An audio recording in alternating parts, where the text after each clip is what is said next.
¿Te imaginas poder cobrar el alquiler a cientos de inquilinos cada mes sin necesidad de firmar hipotecas, de preocuparte por los contratos o de reparar averías? Aunque suena magia, hay un vehículo financiero que te permite hacer exactamente eso: cobrar rentas del sector inmobiliario, pero a través de la bolsa. Hablamos de los REITs. Hoy vamos a ver qué son estos REITs exactamente, sus luces y sus sombras, qué índices los agrupan, qué tipos de REITs existen y cómo introducirlos en nuestra cartera paso a paso. Para empezar por el principio, un REIT significa Real Estate Investment Trust. En español vendrían a ser las famosas SOCIMIs, pero a nivel global. Básicamente son empresas que cotizan en bolsa y cuyo objetivo no es comprar barato y vender caro, sino adquirir inmuebles para ponerlos en alquiler y comenzar a generar rentas. Este invento nació en Estados Unidos en la década de los 60 con la idea de democratizar la inversión en ladrillo. Querían que el inversor de a pie, como tú o como yo, con poco dinero, pudiese ser copropietario de los grandes rascacielos o de grandes superficies comerciales. Pero para que la ley considere a una empresa como un REIT puro, tiene que cumplir con una premisa fundamental. Y es que tiene que repartir al menos el 90% de sus beneficios anuales entre sus accionistas. ¿Y de qué manera? Pues en forma de dividendos. Esto convierte estas empresas en auténticas máquinas de generar ingresos pasivos. Al comprar una acción de estas empresas, te conviertes en copropietario de un auténtico imperio inmobiliario gestionado por profesionales con una gran transparencia y con la ventaja de que puedes deshacerte de ello con un clic. Pero antes de ver en qué sectores invierten, vamos a poner sobre la mesa los puntos a favor y los puntos en contra de este tipo de productos. Vamos con las principales ventajas. La primera de ellas es la barrera de entrada. La barrera de entrada prácticamente nula. Y es que con 50 o 100 euros ya podemos estar expuestos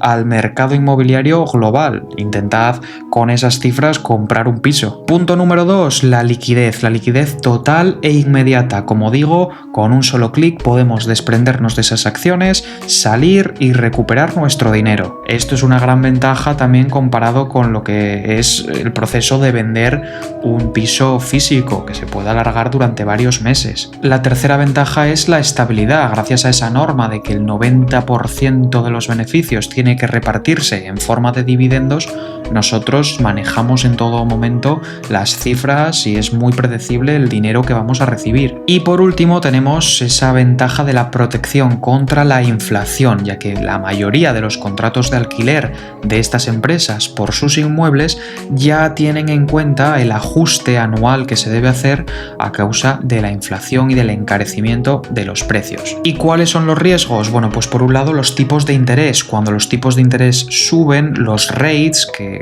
básicamente utilizan deuda y préstamos para poder seguir adquiriendo inmuebles, se ven muy perjudicados. Lo vimos en el año 2022 con la guerra de Ucrania, 2023. Financiarse les sale mucho más caro a estas empresas y los márgenes se reducen. Esto tiene como consecuencia que sus acciones, que su cotización también caiga. Otro riesgo es la volatilidad, y es que estas empresas cotizan en bolsa como una acción más. Entonces nosotros vamos a estar viendo en todo momento su precio subir y bajar. Si nos pone nerviosos la volatilidad, tampoco sería la opción más idónea. Otra desventaja es la fiscalidad, y es que como esos beneficios se reparten en forma de dividendos, nosotros tenemos que pasar por Hacienda y dejarles anualmente una parte de ese dinero en forma de tributos. No es el vehículo ideal si nuestra intención es diferir el pago de esos impuestos, como puede ser al comprar una acción growth y mantenerla en nuestra cartera durante 10 años. Y finalmente tenemos los riesgos por sectores, y es que los REITs no tienen por qué centrarse en inmuebles tipo vivienda para alquiler de personas que quieren vivir en ellos, sino que también pueden ser REITs centrados en hoteles o centrados en naves industriales. Esto tiene como consecuencia que los ciclos económicos afectan de forma distinta a unos y a otros.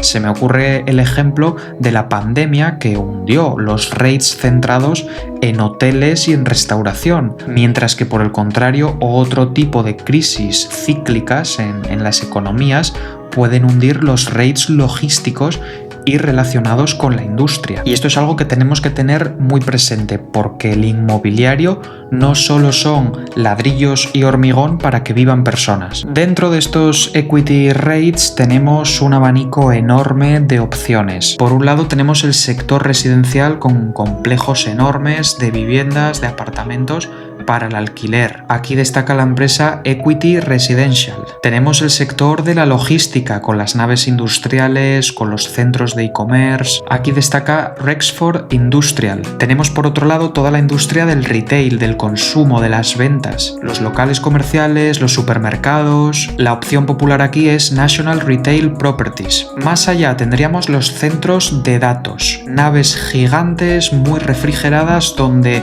se almacenan todos los datos que son necesarios para el software de Internet y para la inteligencia artificial. Tenemos el sector de la salud, con residencias, con laboratorios, con hospitales, sector de telecomunicaciones, con torres de telefonía, con puntos de 5G, por supuesto el sector de los trasteros con la empresa Extra Space Storage y finalmente el sector turístico con enormes cadenas hoteleras y complejos de lujo. Aquí destaca la empresa Park Hotels and Resorts. Así que como ves, en los ETFs inmobiliarios tenemos todo tipo de vehículos y tenemos distintos sectores. Estás metiendo en una misma caja pues viviendas residenciales con trasteros y con data centers. Entonces, ¿cuáles serían los índices de referencia para el sector de los REITs? Pues tendríamos dos índices de referencia. Por un lado, FTSE EPRA Nareit y por otro lado, el MSCI US REIT.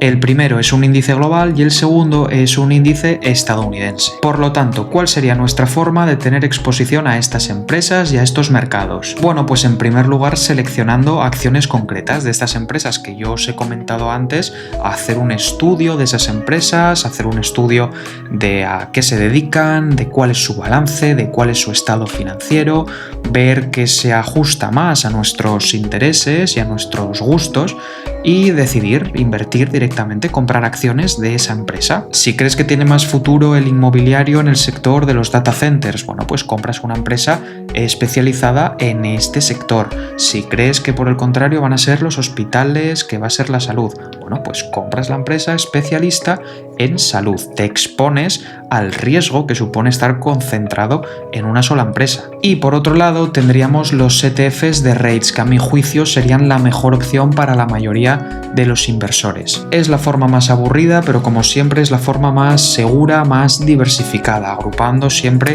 a las mejores empresas de cada nicho, de cada sector en un único producto, en un único ETF. Tenéis opciones como el Amundi Index Real Estate o el de State Street. Son auténticos monstruos que tienen miles de millones bajo gestión, bajo custodia, suelen tener réplica fija, costes de comisión muy bajos y prácticamente tienen los mismos componentes, las mismas grandes empresas formando ese ETF. En cuanto a los retornos, tengo que deciros que los REITs no ofrecen las mayores rentabilidades, tampoco son la alternativa más segura en cuanto a volatilidad, por esto que os comentaba antes de su exposición a los ciclos económicos y a las posibles subidas de tipos de interés. Pero sí que nos ofrecen esa descorrelación con los índices o con sectores como el tecnológico para diversificar un poquito nuestra cartera. Son una opción para aquellas personas que ya tienen cierta exposición a gigantes como Nvidia, como Google, que están en un MSCI World, en un SP500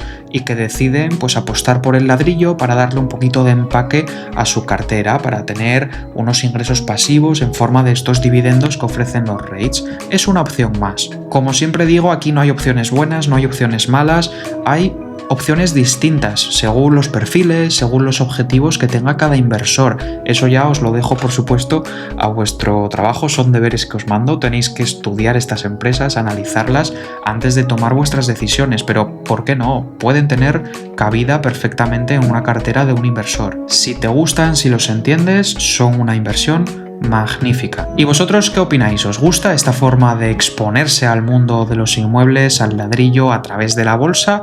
¿O sois más de comprar un piso de la manera que se ha hecho toda la vida? Contadme en comentarios. Espero que os haya gustado el vídeo y nos vemos en el siguiente. Chao, chao.